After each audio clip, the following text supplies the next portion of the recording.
Have you gone to the Porsche dealership intending to buy a GT3 with a suitcase full of money and still been turned away? Don't worry, watch this video to find out how easy it is to buy the car you've been dreaming of.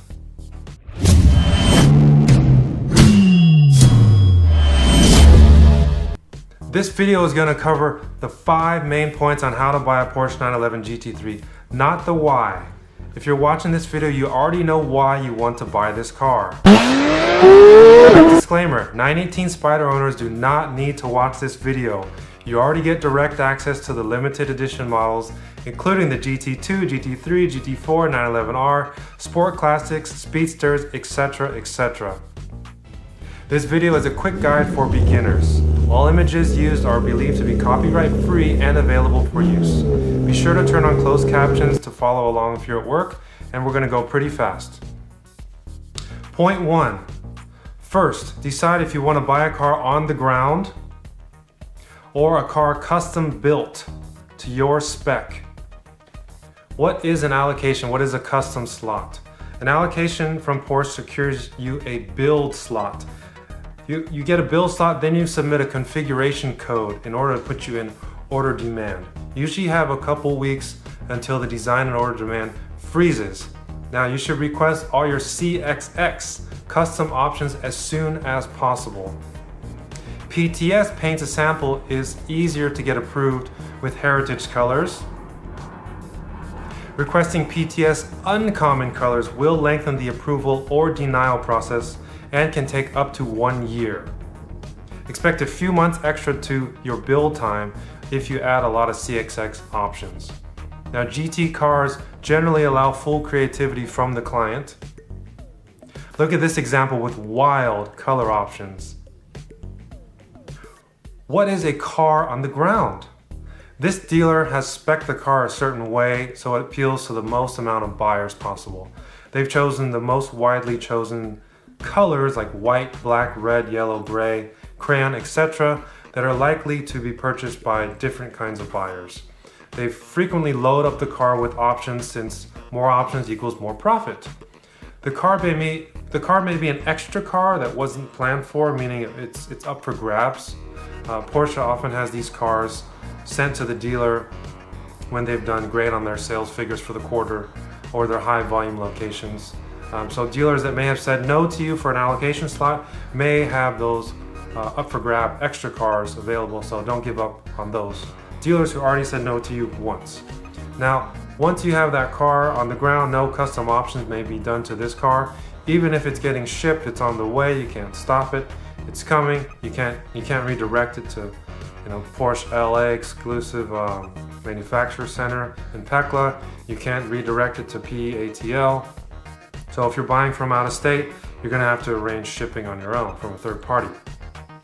Point 2, so you've decided what you want. You want either a custom car or you want a car on the ground. Now the search begins. How do you secure an allocation slot? Call all your local dealers, ask around. If you're new to the Porsche brand, go in person and meet the salesperson or sales manager. Shake their hand, say hello. Be willing to pay market price for the vehicle. It's simple, supply and demand. The Porsche website clearly states, dealer sets actual selling price, so deal with it. Real estate and produce at the grocery store is the same way. You don't go to the grocery store and haggle how much you're gonna pay for spinach, do you?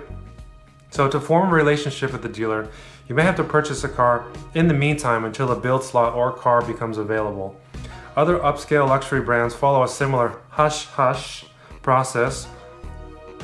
For example, if you purchase $20,000 of regular goods in this luxury handbag store, you'll have access to purchase a rare handbag in the future.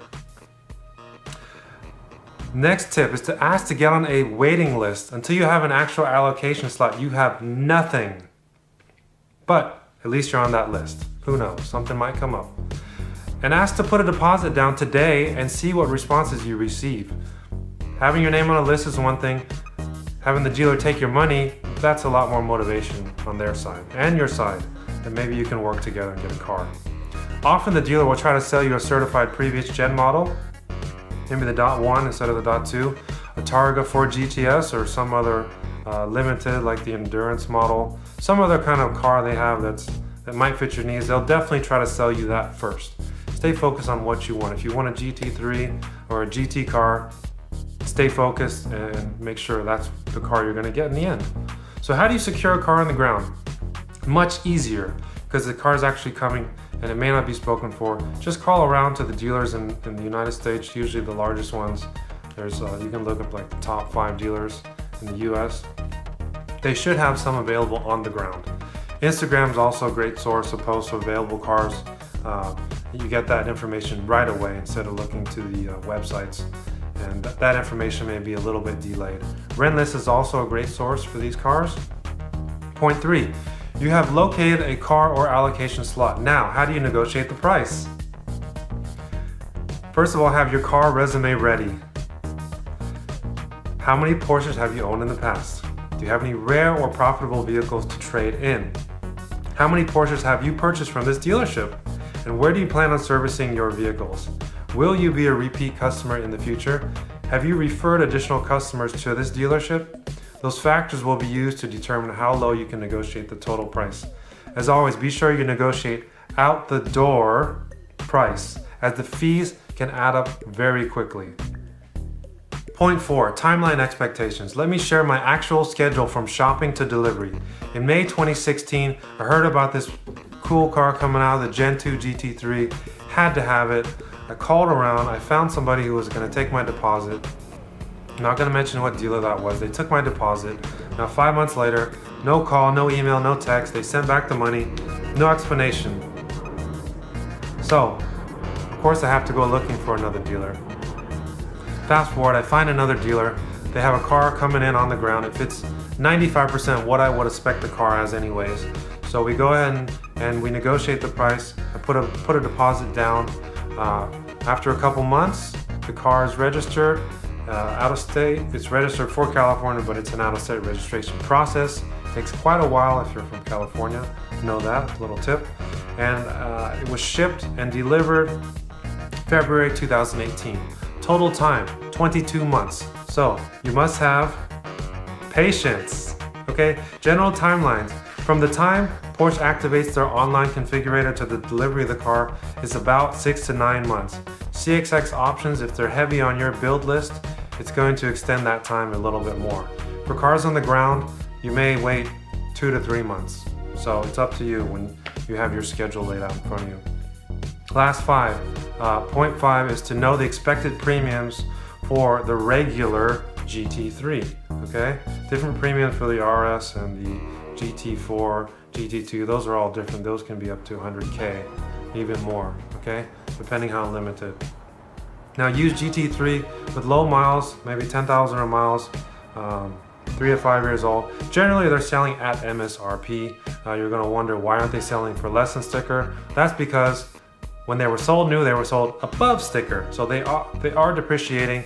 You just don't really see that if you're new to the GT3 game, okay? New GT3s are premiumed about 25 to 50 over MSRP. This model was definitely dependent on the transmission style, manual or PDK. The manuals have more of a premium.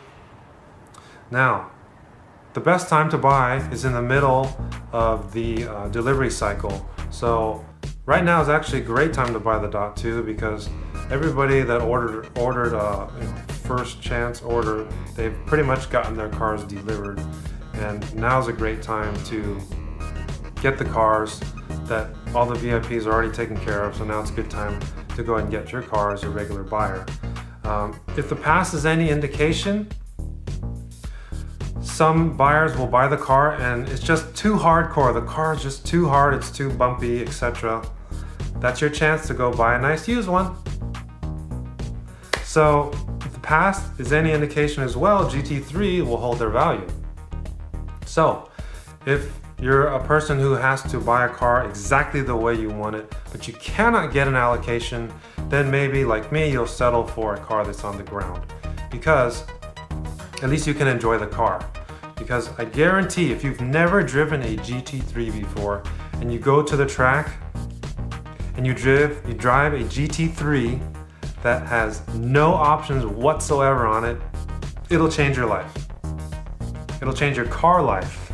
It may change your regular life as well, but Just having that distilled Porsche GT3 experience will really illustrate the fact that these options are really just for the street, maybe just for show, just for looks, but the car itself is the same car underneath.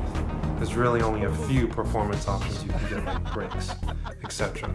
Okay, so hopefully if you found this video helpful, hit that like button. Be sure to share and subscribe. Be sure to ask any comments, any questions, and we'd love to hear from you soon. Thanks for watching.